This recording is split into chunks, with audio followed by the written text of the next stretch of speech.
স্বার্থ যতদিন ছিল ততদিন পর্যন্ত শেখ হাসিনার পক্ষে বলেছে।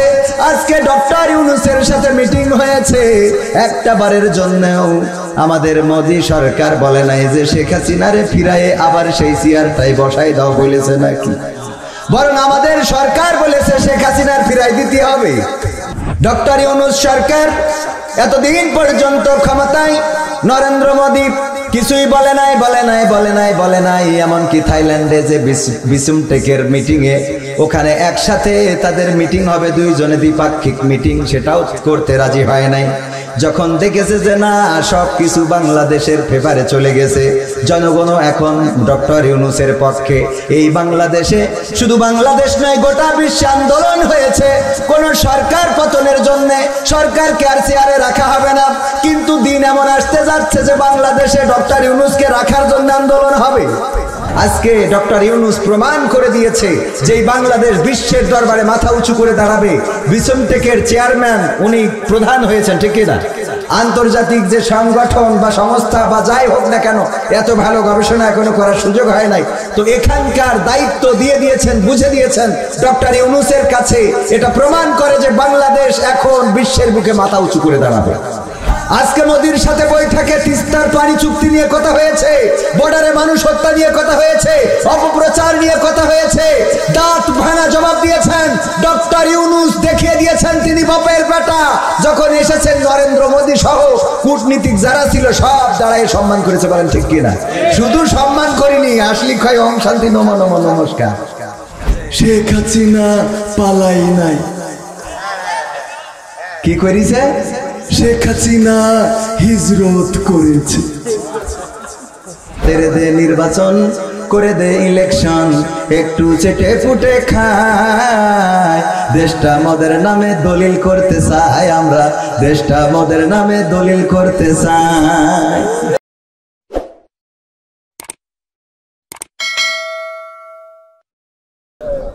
আপন আপন বলে শিকারে কেউ তো আপন হয় না, আপন আপন বলে শিকারে কেউ তো আপন হয় না।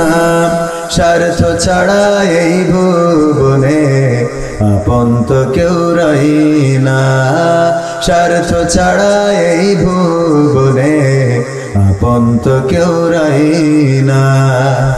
আপন আপন বলে শিকারে কেউ তো আপন হয় না, আপন আপন বলো কারে কেউ তো আপন হয় না। স্বার্থ ছাড়া এই ভুবনে আপন তো কেউ রই না, স্বার্থ ছাড়া এই ভুবনে আপন তো কেউ রই না। চোখ বুঝিয়া ভাবর মন কে তোরা আপনজন, ভালোবাসা পাওয়ার জন্য আছে কি কারণ? চোখ বুঝিয়া ভাবর মন কে তোমার আপনজন, ভালোবাসা পাওয়ার জন্য আছে কি কারণ? চোখের আড়াল হলে দেখিস, চোখের আড়াল হয়ে দেখিস তোর কথা কেউ কই না। স্বার্থ ছাড়া এই ভুবনে আপন তো কেউ রই না, স্বার্থ ছাড়া এই ভুবনে আপন তো কেউ রই না। কার জন্যে এই ভালোবাসা, টাকা ঘরার বাড়ি, মরার পরে কবরেতে রাখবে তাড়াতাড়ি। কার জন্যে এই ভালোবাসা, টাকা ঘরার বাড়ি, মরার পরে কবরেতে রাখবে তাড়াতাড়ি। বিনা লাভে বন্ধুরে কেউ, বিনা লাভে বন্ধুরে কেউ তোলার বোঝাও বই না। স্বার্থ ছাড়া এই ভুবনে আপন তো কেউ রই না, স্বার্থ ছাড়া এই ভুবনে আপন তো কেউ রহে না। আপন আপন বলিস কারে, কেউ তো আপন হয় না। আপন আপন বলিস কারে, কেউ তো আপন হয় না। স্বার্থ ছাড়া এই ভুবনে আপন তো কেউ রহে না। স্বার্থ ছাড়া এই ভুবনে আপন তো কেউ রহে না। ঠিক বললাম না বেঠিক বললাম? স্বার্থ ছাড়া কোনো মানুষের আপন না। স্বার্থ ছাড়া সন্তান মাকে খেদমত করতে চায় না। স্বার্থ ছাড়া মাও সন্তানকে দেখতে চায় না। কোনো না কোনো স্বার্থ সন্তান এবং মায়ের সাথে, স্বামী স্ত্রীর সাথে, ভাই বোনের সাথে, পৃথিবীর মানুষের সাথে, এক অপরের সাথে, এমনকি নরেন্দ্র মোদীর সাথে আর শেখ হাসিনার সাথেও স্বার্থ জড়িত আছে না নাই? স্বার্থ যতদিন ছিল ততদিন পর্যন্ত শেখ হাসিনার পক্ষে বলেছে।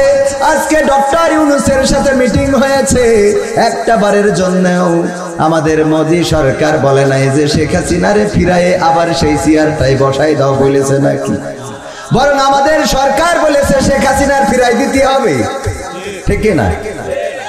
আমাদের সরকার দাবি করেছে।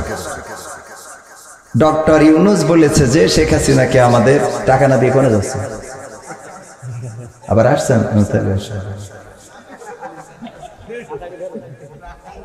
ও আমার ভাইয়েরা, এই জন্য স্বার্থ ছাড়া কবির বিন সামাদ এখানে আসে নাই।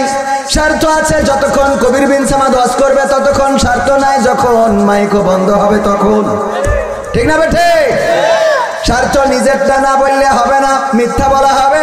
আমিও স্বার্থ ছাড়া কথা বলি না। যেটা আল্লাহর সাথে বোঝাপড়া সেটা তো আল্লাহর সাথে। নামাজ, রোজা, হজ, যাকাত যেটা আল্লাহর জন্য সেটা আল্লাহর জন্য। কিন্তু ওয়াজটা খুব বেশি আল্লাহর জন্য করা হয় না, টাকার জন্য করা হয়। সত্য বিশ্বাস হয় আপনাদের? আপনারা বিশ্বাস করলেও সত্য, না করলেও সত্য।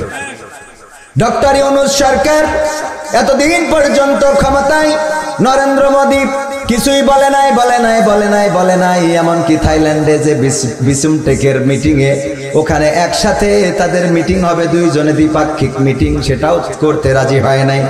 যখন দেখেছে যে না সব কিছু বাংলাদেশের ফেভারে চলে গেছে, জনগণও এখন ডক্টর ইউনূসের পক্ষে। এই বাংলাদেশে, শুধু বাংলাদেশ নয় গোটা বিশ্বে আন্দোলন হয়েছে কোন সরকার পতনের জন্য। সরকারকে আর চেয়ারে রাখা হবে না, কিন্তু দিন এমন আসতে যাচ্ছে যে বাংলাদেশে ডক্টর ইউনূসকে রাখার জন্য আন্দোলন হবে। ঠিক না বেঠে? এমন ব্যতিক্রম হতে যাচ্ছে এই বাংলাদেশে। অন্যান্য দেশগুলোকে সরকার পতনের আন্দোলন হয়, এমনকি এই বাংলাদেশেও সরকার পতনের জন্য আমার বিএনপির ভাইয়েরা আন্দোলন করেছেন। জামাতে ইসলাম, জাসদ, বাসদ, হেফাজত সবাই রাজপথে নেমেছেন, রক্ত ঝরিয়েছেন, কিন্তু 16টা বছর চেয়ার থেকে টেনে নামাতে পারে নাই। তারপরে ছাত্র আন্দোলন করলো, রক্ত ঝরলো, জীবন গেল। 2000-এর মতো ছাত্র শহীদ হয়ে গেল, 20,000-এর মতো হাত হলো, হাত হারালো, পা হারালো, চোখ হারালো, বিনিময়ে ফ্যাসিস্ট সরকার বিদায় নিল। এইভাবে আন্দোলন করে করে চেয়ার থেকে নামাতে হয়েছে। কিন্তু বর্তমান বাংলাদেশের জনগণ বলতে চায় এটা যে ডক্টর ইউনূসের যদি ক্ষমতায় রাখতে রাজপথে নামা লাগে তাও লাগবে। বলেন ঠিক কি না? এই জন্য আমার আশফাকুজ্জামান রনি ভাইরা আজ দুদিন আবার নির্বাচনের কথা বলছেন। এই যে এতক্ষণ বক্তৃতা দিলে একবারও কিন্তু ভোটের কথা বলে না। আমি শুনছিলাম মনোযোগ সহকারে, দেখি বলে কিনা যে জান্নাতে জাতি হলে ভোট দিতে হবে তাড়াতাড়ি, বলেছে? তার মানে এখন বিষয়টা দাঁড়িয়েছে ভোট চাইলে হবে না, জনগণের পক্ষে থাকার দরকার আছে না নাই?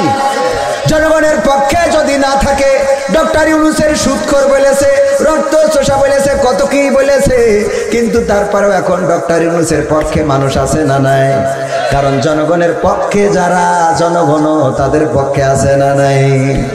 জনগণের পক্ষে যদি থাকে, জনগণের হক যদি আদায় করে দিতে পারে, তবে জনগণ স্বার্থ পাইলে জনগণ এই স্বার্থের কারণে ডক্টর ইউনূসকে চাই। বলেন ঠিক কিনা? আমার গানটা ছিল সেটা, স্বার্থ ছাড়া কেউ কোনো কথা বলতে চায় না। স্বার্থ আছে যতক্ষণ আমার আশফাকুজ্জামান রনি ভাইকে দাওয়াত দিয়েছে, এই এলাকায় জানে তিনি একজন প্রভাবশালী মানুষ, পকেটে টাকা মোটামুটি থাকে, সবসময় ঝাড়া দিলেই কিছু পড়ে। এই কারণে মাহফিল গুলোতে একটু ডাকে, আমাদের ডেকে দেয় আর ওনার ডেকে নেয়। ঠিক না ভাই? ঠিক। সব জায়গায় স্বার্থ ছাড়া পৃথিবীর একটা কদমও ঘুরতে চায় না।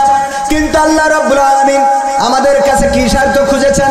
আল্লাহ রাব্বুল আলামিন বলেছেন, ওয়া খালাকতুল জিন্না ওয়াল ইনসা ইল্লা লিয়াবুদুন, আমি জিন এবং মানব জাতিকে সৃষ্টি করেছি আমি আল্লাহ তাআলার ইবাদত করার জন্য। আল্লাহর ইবাদত করার জন্য পাঠালেন এই দুনিয়ায়। আর এই বান্দাকে কি দিলেন? আল্লাহ রাব্বুল আলামিন হাত দিলেন, পা দিলেন, চোখ দিলেন, কান দিলেন, কথা বলার শক্তি দিলেন, চলার শক্তি দিলেন, না চাইতেই বিবি দিলেন, সন্তান দিলেন। সন্তান যাদের আছে তারা বাবা হয়েছেন, ঠিক না? বউ যাদের আছে স্বামী হয়েছেন, হয়েছে না? আবার যাদের স্বামী আছে তারা স্ত্রী হয়েছেন। আল্লাহ রাব্বুল আলামিন না চাইতেই এত কিছু দান করে দিলেন। এরপরেও যারা আল্লাহর ইবাদত করে না, এদের মতো অকৃতজ্ঞ মানুষ থাকতে পারে? এবার কেউ অকৃতজ্ঞ জিকর গাছাই নাই? আছে? জিকর গাছাই আছে কি নাই? আমিও তো জিকর গাছার মানুষ, আমিও জানি এই জিকর গাছায় অকৃতজ্ঞ আছে কি নাই। এই জিকর গাছা তো সেই জিকর গাছা যেই জিকর গাছাই আমাকে ইসলামী ব্যাংকের সামনে থেকে কলার ধরে টানতে টানতে নিয়ে গেল মাত্র 3 বছর আগে। বলতেছে, আল্লামা সাঈদী মুফতির গান গেয়ে বেড়ান। কোন উদ্দেশ্য নিয়ে বলেন? আল্লামা সাঈদীর গান গান রাষ্ট্র যারে রায় দিয়েছে তার পক্ষে কেন গান বলেন? আমাকে 3 বছর আগে, এবং সেটা লাইভ করলো। লাইভ করে কেউ কয় কোনো সাউন্ড হবে না, খালি মায়ের হবে। কি হবে? মায়ের হবে। আমরা কিছুই বলি নাই, এখনো বলছি না, বলবো। কারণ বিচারের মালিক কে? যদি কেউ নীরব থাকে বুঝে নেবেন এই বিচারটা আল্লাহর দরবারে দিয়ে দেয়। এই বিচার করার জন্য আল্লাহই যথেষ্ট, বলেন ঠিক কিনা? যারা ওই দিন উপহাস করেছিল, কবির বিন সামাদ এই ব্যানারে এই নামটা লেখাই নিষিদ্ধ ছিল। একটা টিউবওয়েলের জন্য উপজেলা চেয়ারম্যান, ইউনিয়ন পরিষদের চেয়ারম্যান, কত জায়গায় ঘুরলাম, একটা টিউবওয়েল। কি অপরাধ আমার এই দেশের জনগণ না? আমার আব্বা আওয়ামী লীগ ছিল, পরে নাই জামাত ইসলাম। আমার আব্বা তো আপনারা চেনেন, পদ্মপুকুর আমার দাদার বাড়ি। আমার দাদার বাড়ি কিন্তু এখানে, অরিজিনালি বলতে হবে। আমার আব্বাকে মানুষ করেছে এই দাদা। আমার দাদা 6 বছর, আমার আব্বা যখন 6 মাস বয়স তখন আমার দাদা মারা গেছে। তো গেলে আমার দাদি, মানে প্রথম সন্তান 6 মাস বয়স, তার মানে আমার দাদির অবস্থা কি? সেই সময় যে দায়িত্বটা নিয়েছিলেন এই পদ্মপুকুরের সন্তান, ইজ্জত ধনী। পরবর্তীতে আমার এই দাদাইকেই দাদা হিসাবে চিনছি, আব্বা এই দাদাকেই আব্বাই জানতে, এবং সেইভাবে মানুষ করেছেন। এখানে কয়েকবার আমরা ছোটবেলায় আব্বা আসলে এদিকে নিয়ে আসতো বাইসাইকেলে করে। আলহামদুলিল্লাহ। যাই হোক, তো সব মিলাই এই ঝিকর গাছার সন্তান আমি। আমার নামটা ব্যানারে থাকলে সেই ব্যানারটা চেঞ্জ করা লাগতো, স্টেজে ওঠা তো দূরের কথা। যারা এগুলো করেছেন তারা আজকে নিজেরাই তো জায়গা ছেড়ে দিয়েছে। আমরা তো কাউকে কিছু বলি না, বলেছি? বলার প্রয়োজনও নাই। জায়গা ছেড়েছেন, কেন ছেড়েছেন? কিসের জন্য ছেড়েছেন? এটার এই বিচারের মালিক কে? এই বিচারের মালিক আল্লাহ। এজন্য ক্ষমতা দেখানো যাবে না, অধ্যত্ব দেখানো যাবে না, পাওয়ার দেখানো যাবে না। এই পাওয়ার চিরদিন থাকে না।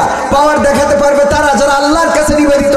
আমি পবিত্র কোরআনের যে আয়াতে কারিমা তেলাওয়াত করেছি, আল্লাহর নবীকে দিয়ে আল্লাহ বলছেন, কুল ইন্না সলাতি ওয়া নুসুকি ওয়া মাহইয়ায়া ওয়া মামাতি লিল্লাহি রাব্বিল আলামিন। ওগো নবী, বলো, তোমার উম্মতদেরকেও বলতে বলো, আমাদের সবার জন্য এটা প্রযোজ্য। বলো, নিশ্চয় আমার সালাত, আমার কুরবানি, আমার জীবন, আমার মরণ কার জন্য? তো আল্লাহর জন্য যদি নিবেদিত হয়ে যায়, এর মাইলেও অসুবিধা নেই, না মাইলেও অসুবিধা নেই, ঠিক কিনা? কিন্তু কেউ যদি দাদার জন্য নিবেদিত প্রাণ করে ফেলে, তাইলে তার আর দেশে থাকা সম্ভব হয় না, তার কাটার বর্ডার ক্রস করে ওপারে যাওয়া লাগে। কারণ জীবনটা আল্লাহর জন্য রাখে না। আমি মাঝে মাঝে বলি, এরা নাকি আবার পরহেজগার ছিল। ওই একবার আল্লাহর বান্দার মতো এক মুসলমান আর এক হিন্দু তর্ক বাঁধাইছে। মুসলমান বলতেছে আল্লাহ বড়, হিন্দু কয় ভগবান বড়। কয় আরে না, আল্লাহ বড়, কয় ভগবান বড়। দুইজনে তর্ক, আল্লাহ বড় না ভগবান বড়। কি করা যায়? এখন মুসলমান দেখছে তো থাকতেছে না, একটা বুদ্ধি করলো যে এর একটু মেরে ফেলার ব্যবস্থা করি। কি করা যায়? বললো, ওই যে পাহাড় দেখা যায়, ওই পাহাড়ের পরে উঠে তোর ভগবান যদি বড় হয় কিন্তু লাভ দিবি, যদি বেশি থাকিস তাহলে তোর ভগবান বড়। বললো ঠিক আছে চলো। এবার স্টেজের পরে উঠে বলছে নাও লাভ দাও। হিন্দু বলছে তুমি আগে দাও, তুমি তো নিয়ে আসলে। কয় তুই তো রাজি হইতে আইছিস। বলছে যে তুমি আগে দাও। দুইজনে তর্ক করতে করতে এক ফাঁকে মুসলমান বললো, তোর ইমানে যদি এত জোর থাকে, তোর ভগবান যদি এত বড় হয়, তাহলে লাভ দিতে অসুবিধে কই? তো হিন্দু বলতে ঠিক আছে, আমি লাভ দিচ্ছি আগে। হে ভগবান তুমি রক্ষা করো বলে লাভ দিয়েছে, একেবারে অক্ষত। কোনো ঝামেলা নেই, এখন উপরে যে ও মালটা তো চিন্তায় পড়ি দেয়। আসলে কি তাহলে ভগবান বড় নাকি আল্লাহ বড়? দুই নৌকায় পা যাদের, এদের কি কোনো কুল রক্ষা হয়? চিন্তা করতেছে ও তো বেঁচে গেল ভগবানের ডেকে, তাহলে কি এখন ভগবানকেই ডাকতে হবে? জোরে বললো আল্লাহ তুমি রক্ষা করো, আর আসতে বললো যদি না পারো তাহলে ভগবান দেখে রেখে বলে দিয়েছিলাম। তো আমাদের পরহেজগার হযরতের ওলিয়া আউলিয়ার পর্যায়ে পৌঁছে গেল। সে বলেছিল আল্লাহ তুমি রক্ষা করো, যদি না পারো তাহলে দাদা হেলিকপ্টার পাঠাও। ঠিক না বেঠিক? আল্লাহ যদি না পারে তাহলে দাদা আছে। যাই হোক, যে কথায় ছিলাম যে স্বার্থ ছাড়া পৃথিবীর কেউ আপন হয় না। আজকে ডক্টর ইউনূস প্রমাণ করে দিয়েছে যে বাংলাদেশ বিশ্বের দরবারে মাথা উঁচু করে দাঁড়াবে। বিসমটেকের চেয়ারম্যান উনি প্রধান হয়েছেন, ঠিক না? আন্তর্জাতিক যে সংগঠন বা সংস্থা বা যাই হোক না কেন, এত ভালো গবেষণা এখনো করার সুযোগ হয় নাই। তো এখানকার দায়িত্ব দিয়ে দিয়েছেন, বুঝে দিয়েছেন ডক্টর ইউনূসের কাছে। এটা প্রমাণ করে যে বাংলাদেশ এখন বিশ্বের বুকে মাথা উঁচু করে দাঁড়াবে। এই দেশ নিয়ে আর ষড়যন্ত্র করে পার পাওয়া যাবে না। আজকে মোদির সাথে বৈঠকে তিস্তার পানি চুক্তি নিয়ে কথা হয়েছে, বর্ডারে মানুষ হত্যা নিয়ে কথা হয়েছে, অপপ্রচার নিয়ে কথা হয়েছে। দাঁত ভাঙা জবাব দিয়েছেন ডক্টর ইউনূস, দেখিয়ে দিয়েছেন তিনি বাপের বেটা।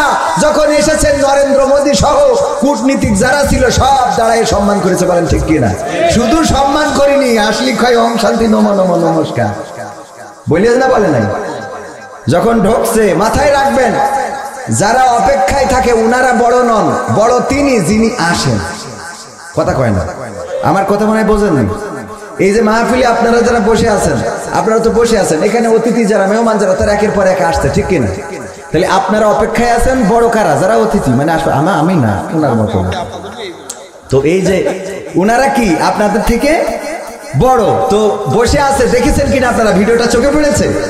বসে আছেন নরেন্দ্র মোদী সহ অন্যান্য কূটনীতিক ভারতের, আর ডক্টর ইউনূস ঢুকলো, সবাই দাঁড়িয়ে গেল, আর মোদী বলতেছে ওম শান্তি নমো নমো। ঠিক না বেঠিক? এটা প্রমাণ করে দেয় যে ডক্টর ইউনূস ওদের থেকেও বড়। আর ছবি একটা দিয়ে দিয়েছে যে আমি তো সেই মাল, 10 বছর আগে তুই আমার গলায় মালা পরাইলি। কি? আর আমাদের দিদি যেইতে নিজি ধর্ম, নিজের মুসলমান, যেইতে ওখানে আবার তিলক লাগাইতো। কথা কয় না? ঠিক না ঠিক? কোন মুসলমান যদি কোন ধর্মের অনুসরণ করে, সেই ধর্মের কোনো কিছু ধারণ করে, তার মুসলমান পরিচয় দেওয়ার কোনো অধিকার থাকে না। কারণ একজন মুসলমানের সন্তান এই দেশে ইসলাম প্রচারের জন্য এসেছিল। বঙ্গবন্ধুর পরিবার ইরাক থেকে এসেছিল ইসলাম প্রচারে। সেই পরিবারের সন্তান হয়ে তিলকের কলঙ্ক মাথায় লেপন করে প্রমাণ করে দিয়েছে মুসলমানের সাথে এই পরিবারের সম্পর্ক।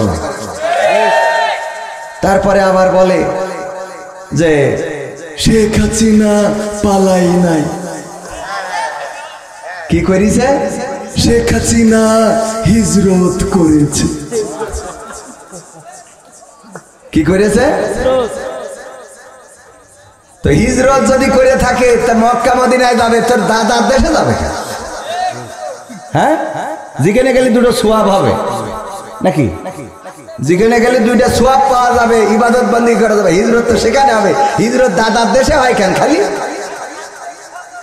তো এই জন্য এটা প্রমাণ করে দেয় যে ইসলামের সাথে তাদের কোনো সম্পর্ক ছিল। আর ডক্টর ইউনূস যতদিন আছে এই দেশে অন্তত পথ হারাবেন। আমরা নির্বাচন চাই। আবার আপনি মনে করেন না যে নির্বাচন চাইলে তো, নির্বাচন না হলে তো আমাকে জামাত ক্ষমতা যেতে হবে। তো এই জন্য নির্বাচনের দরকার আছে না নাই? প্রয়োজনীয় সংস্কার করেই তারপরে নির্বাচনে যেতে হবে। এরকম করলে হবে না, দে নির্বাচন করে দে ইলেকশন, একটু চেটে পুটে খায়। দেশটা মদের নামে দলিল করতে চাই আমরা, দেশটা মদের নামে দলিল করতে চাই। এই চাইলে কি হবে? চেটে পুটে খাওয়ার জন্য নির্বাচন হবে না। এবার নির্বাচন জনগণ রায় দেবে। এই দেশের জন্য যারা জীবন বাজি রাখতে পারে, এই দেশের জন্য যারা রাজপথে দাঁড়াতে পারে, এই দেশের জন্য যারা ফাঁসির কাছে ঝুলতে পারে, এই দেশের জন্য যারা রক্ত ঝরাতে পারে, তাদেরকে রাষ্ট্রের ক্ষমতায় আনা হবে। বলেন ঠিক কিনা? এরপর আরেকটা স্লোগান উঠেছে, বলবো বলে নিয়ে আলোচনায় যায়। সেটা হলো, এখন বলতে চাচ্ছে সব দল দেখা শেষ, দাড়ি টুপির বাংলাদেশ। এই জন্য ভাইজানও দাড়ি রেখেছে, আলহামদুলিল্লাহ। রাখেন, রাখলে কাজে লাগবে। টুপিও আছে। ভাই এখন ইসলামের কথা যেভাবে বলে আমার তো মনে আছে জিগর গাছে আমাদের আর দাওয়াত হবে। কারণ ভাই বুঝতে পেরেছে যে সব দল দেখা শেষ, কথা কয় না, দাড়ি টুপির বাংলাদেশ। দাড়ি টুপির হাতে দিয়ে দেখতে চাই যে কি স্বাদ। আমরা ইংরেজদের শাসন দেখেছি, প্রায় 200 বছর তারা শাসন করেছে, আমাদের উপরে জুলুম করেছে, নির্যাতন করেছে, নিষ্পেষণ করেছে। তারপরে আমরা পাকিস্তান দেখেছি, আমাদের পাকিস্তানরা 23টা বছর আমাদের উপরে জুলুম করেছে, নির্যাতন করেছে, ধর্ষণ করেছে, গণধর্ষণ করেছে, হত্যা করেছে, লুটতরাজ করেছে, আমাদের উপরে যা মনে চাই তাই করেছে। তারা শান্তি দিতে পারে নাই। এরপরে আমরা 71 দেখলাম, 71 পরবর্তী আজ স্বাধীনতার 53 বছর পার হয়ে গেল। আমরা স্বাধীনতা পরবর্তী, কেউ বলেছে নতুন বাংলা গড়বে, কেউ বলেছে সবুজ বাংলা গড়বে, কেউ বলেছে আলোকিত বাংলা গড়বে, কেউ বলেছে সোনার বাংলা গড়বে, কেউ বলেছে ডিজিটাল বাংলা গড়বে। আর আমার ওবায়দুল কাদের কাকা স্মার্ট বাংলা করতে যে স্টেজে ভেঙে ফেলেছে। ঠিক না ভাই? ঠিক। এত কিছু গড়তে চেয়ে যেহেতু পারে নাই, সুতরাং আমাদের বক্তব্য হলো আর সোনার বাংলা, নতুন বাংলা, সবুজ বাংলা, সোনালী বাংলা, রূপালী বাংলা, দীপালী বাংলা, পূবালী বাংলা, ডিজিটাল বাংলা, স্মার্ট বাংলা এইগুলো দেখার ইচ্ছা নাই। আমরা আগামীতে দেখতে চাই আল কোরআনের বাংলা দেখতে চাই। বলেন ঠিক না? আল কোরআনের বাংলা দিয়ে দেখতে চাই যে আসলে কি হতে পারে। এইবার একটা প্রমাণ যদি আপনাদের দিই, ধর্ষণ বেড়ে গিয়েছিল মাঝখানে, এত ধর্ষণ, ঘরে ধর্ষণ, মানে এ যেন ওই যে ফেরাউনের সময় একবার ব্যাঙের গজব আসতো, একবার পানির গজব আসতো, একবার শুকনো খরা, এক এক রকম গজব আসতো না। ডক্টর ইউনূস ক্ষমতা নেওয়ার পরে যেন ওরকম শুরু হলো। একবার ভ্যানওয়ালা, রিক্সাওয়ালা, একবার আনসারওয়ালা, একবার পুলিশওয়ালা, সব রাজপথে শাহবাগে যার দরকার। ফকিররাও যেই না জানি কবে দাঁড়ায় পড়ে যে আমাদের ভিক্ষে 2 টাকার নোট চলবে। তো এখন এইভাবে এক একজন এক এক আন্দোলন করতে করতে করতে করতে চিন্তায় বেড়ে গেল, চুরি বেড়ে গেল। ঠিক কিনা? চুরি চিন্তায় বেড়েছে না? এরপরে ধর্ষণ, যেখানে সেখানে বাচ্চা শিশু ধর্ষণ, গণধর্ষণ, এমনকি তাকে হত্যা। আর্মির সম্মিলিত সামরিক হাসপাতালে নিয়ে যেয়ে পর্যন্ত এই বাচ্চাটা মেরে ফেলা হলো, মরে গেল। আমি জানি না যে মারা হলো না, কারণ একটা ষড়যন্ত্র চলছিল। বলেন ঠিক কিনা? তো এরপরে বামেরা আবার দাঁড়ায় গেল রাজপথে। কোথায়? শাহবাগে। বামেরা কি দাবি করলো? যে ধর্ষণের শাস্তি হতে হবে মৃত্যুদণ্ড। বামেরা, যারা আল্লাহতে বিশ্বাস করে না, কোরআন বিশ্বাস করে না, তারা কি শাস্তি চেয়েছে? কারা চেয়েছে? তো বামেদের বোঝা উচিত আমার আল্লাহ 1400 বছর আগে এই ধর্ষণের শাস্তি কি দিয়ে দিয়েছে? কোরআনে কয় কোরআন মৃত্যুদণ্ড। আল্লাহ দেওয়া শাস্তি কি? বামেরাও চাই কি? আর ডানিরা তো মৃত্যুদণ্ড এত চাওয়ার দরকার নেই, এটা তো অলরেডি খাতা কলমে আছে। ঠিক না? তো তার মানে ধর্ষণের শাস্তি যেহেতু মৃত্যুদণ্ড চাও, সুতরাং বেশি কিছু দরকার নেই, কোরআনটা সংসদে বসাই দাও। যদি দুর্নীতিমুক্ত না হয় তাহলে আমরা হুজুররা এই দেশ ছেড়ে পাকিস্তানে যাবো। কথা কয় না? ঠিক না ভাই? ঠিক। একটা ধর্ষণের শাস্তি যদি কোরআন দিয়ে দেখিয়ে দেওয়া হতো, চুরির শাস্তি যদি হাত কেটে দেওয়া হতো, ছিনতাইকারীর শাস্তি যদি এক পাশের পা অপর পাশের হাত কাটা হতো, যদি কেউ হত্যা করে তার শাস্তি যদি কতল করা হতো, গলা থেকে মাথা আলাদা করে দেওয়া হতো, তাহলে এত খুন খারাপি এই জমিনে হতো? এগুলো বাড়ার পিছনেও কারণ ছিল। কারণ বলবো? কারণটা বলি। কারণ হলো একবার এক কাফন চোরা মারা যাওয়ার সময় সন্তানদের ডেকে বলছে, শোনো, আমি মারা যাওয়ার পরে তোমরা এমন কিছু করবা যাতে অন্তত আমাকে মানুষ ভালো বলে। আমাকে কি বলে? তো ওই সন্তানরা ওরাও কাফন চুরি করে, মানুষ বলে যে এর আব্বাও কাফন চুরি করতো, এও কাফন চুরি করে, এর তো কেউ ভালো, আব্বার তো কেউ ভালো কয় না। সবাই বাপেরে খারাপ বলে যে ওর বাবা ছিল কাফন চোর, সন্তানও হয়েছে কাফন চোর। সন্তানরা চিন্তা করলে এর থেকে নামাজি হয়ে যায়, রোজাদার হয়ে যায়, আল্লাহওয়ালা হয়ে যায়। আল্লাহওয়ালা হয়েছে, মসজিদে গেলি কয় মসজিদে এসেছে, তাতে কি হবে? ওর বাপ ছিল কাফন চোর। তো চিন্তা করলে এতেও তো কাজ হবে না, তাহলে কি করা যায়? আমরা মসজিদে সবার খাবার দেব, যারা নামাজ পড়বে তাদের খাবার দেব। খাবার দেয়, ছোট ছোট যারা আছে ওদের বাইসাইকেল কিনে দেয়। কয় এই বাইসাইকেল কে দিয়েছে? তা ওই যে কাফন চোরা ছেলেরা দিয়েছে। তাহলে ভালো কাজ করেও কি বাবারে ভালো বলতেছে? কারে খারাপ বলতেছে? বাবারে। তো চিন্তা করলো এই ভালো কাজ করে আর লাভ নাই, এটা ছেড়ে দিয়ে আবার কাফন চুরি শুরু করি। তবে কাফন চুরি করতে হবে, এখন শুধু চুরি করলে হবে না, যেই গোরস্থানের কাফন চুরি করবো লাশটা তুলে নিয়ে বাঁশ একটা ভরি দিয়ে ওই যে ওখানে তেল পাম্পের সামনে যে মূর্তিটা আছে ওখানে টেঙ্গায় রাখে। এই কাজ যখন করিছে, মানুষ বলা ধরলো যে এর থেকে তো এর বাপ ভালো ছিল। কথা বোঝেন?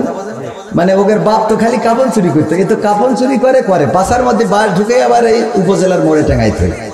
তাহলে এদের থেকে তো এদের কি ছিল? বাপ ভালো ছিল। আমাদের দেশে একের পর এক চুরি, ছিনতাই, ডাকাতি, খুন খারাপি একের পর একটা করে আসতেই থাকলো, যেন জনগণ বলতে পারে আগেই তো ভালো ছিল। ঠিক না বেঠিক? সেগুলো বন্ধ হয়ে যাচ্ছে এবং যাবে ইনশাআল্লাহ। ষড়যন্ত্র করে লাভ হবে এই দেশের যারা জনগণ বুঝে নিয়েছে রক্ত দিয়ে। সুতরাং এই দেশ গড়ার জন্য আমরা বাংলাদেশে কোরআনের আইন দেখতে চাই। কোরআনের আইন যদি বিএনপি কায়েম করে আমাদের কোনো আপত্তি আছে? যদি জামাত কায়েম করে আপত্তি আছে? যদি আওয়ামী লীগ কায়েম করে আপত্তি আছে? কিন্তু জামাত, হেফাজত, হুজুররা যদি কোরআনের বিপক্ষে যায়, তাদের বিপক্ষে আমরা দাঁড়াতে রাজি আছি না নাই? আল্লাহ আমাদের সেই তৌফিক দান করুন, বলেন আমিন। আলোচনায় যাব, কথা বেশি বাড়াবো না। আপনারা কি শুনতে রাজি আছেন? শেষ করে যাবেন ইনশাআল্লাহ? কষ্ট হবে আপনাদের? এই কথাগুলো বাস্তবতার সাথে কিছু কথা না বললে হয় না। না বলে নিলে আবার ভাইও মাইন্ড করবে যে আমি একটা রাজনৈতিক নেতা আছি, আমি রাজনীতির কথা আসলে বলতে চাই না, আমার পক্ষে বললো না। ভাইজান বিএনপি করে, পক্ষে একটু বলার দরকার আছে না নাই? তো ভাইদের ভালো সহি বুঝ দেওয়ার দরকার আছে না নাই? সহি বুঝ ছিল না, উল্টো পাল্টা খালি যে নেই যাচ্ছিল, খালি নির্বাচন করছিল। কিন্তু ডক্টর ইউনূসের হাতকে আগে শক্তিশালী করতে হবে, দেশকে দেখাই দিতে হবে দাদার পক্ষে যে যদি নির্বাচন চাই তাদের ভোট এই বাংলাদেশের জনগণ দেবে। দাদার ষড়যন্ত্রে এই দেশে কোনো নির্বাচন হবে না। বাংলাদেশের মানুষ দাদার প্রেসক্রিপশনে আর চলবে না। দাদার প্রোডাক্ট যেটা ছিল সেটা ওই দেশে নিয়ে যাওয়া শেষ। এখন যারা আছে তারা দেশপ্রেমিক, দাদার ওকালতি দালালি যারা করবে তারা জামাতের হলেও অন্তত এই দেশে জায়গা হবে। ভিসা না দিলেও তার কেটার বেড়া পার করবে, কথা কয় না। ভিসা যদি নাও দেয় তাও তার কেটার বেড়া পার করে দেওয়া হবে। কারণ আমাদের বন্ধুত্ব হবে সমানে সমান। তোমরা সীমানায় বর্ডারে মানুষ হত্যা করবা আর আমরা তোমাদের ওই পতাকা বৈঠক করে লাশ নিয়ে আসবো, সেটা হবে না। আমাদের লাশ ফেললে তোমাদেরও লাশ পড়বে। ওরা লাশ মারতে এখন আর আমাদের তা না মেরে, সেদিন পত্রিকায় দেখলাম ওগের তা নিজের একটা মেরে বসে। দেখেছেন আপনি? বাংলাদেশে মনে করি গুলি করে মেরি দেখে না আমাদের। কারণ এখন তো বাংলাদেশিরা বুঝে গেছে আর দরকার নেই। দাদা আমাদের সরকার যেহেতু সব দ্রব্য মূল্যের দাম কম রেখেছে, রোজার মাসে কি কারেন্ট গেছে? সাহারির সময় কারেন্ট পাইছেন না? ইফতারিতে পাইছেন কি? আলহামদুলিল্লাহ, দেশ এভাবে এগিয়ে যাবে, এগিয়ে যেতে হবে। যেখানে অন্যায় সেখানে প্রতিবাদ প্রতিরোধ আমাদেরই করতে হবে। এই দেশ আমাদের করতে হবে, আর চুপ থাকা যাবে না। আমার ছাত্ররা যদি রক্ত দিতে পারে, অনেক মায়েরা এখনো কাঁদে, একটাই মাত্র সন্তান ছিল, সেটাই রাজপথে রক্ত দিয়েছে। তো আমাদের এই রক্ত দিলে কোনো আর অসুবিধা আছে? বিনিময়ে আমরা স্বাধীনতা পেয়েছি, দেশ পেয়েছি, যেই দেশে কথা বলার অধিকার পেয়েছি, সেই দেশকে রক্ষা করার দায়িত্ব আমাদের। আল্লাহ আমাদের সেই তৌফিক দান করুন, বলেন আমিন। আমি যেহেতু প্রধান আকর্ষণ, ওয়াজ আজকে না করলে হবে। প্রধান আলোচক হযরত মাওলানা আবু যর গিফারি ভাই, উনি তো দারুণ ওয়াজ করেছেন আলহামদুলিল্লাহ।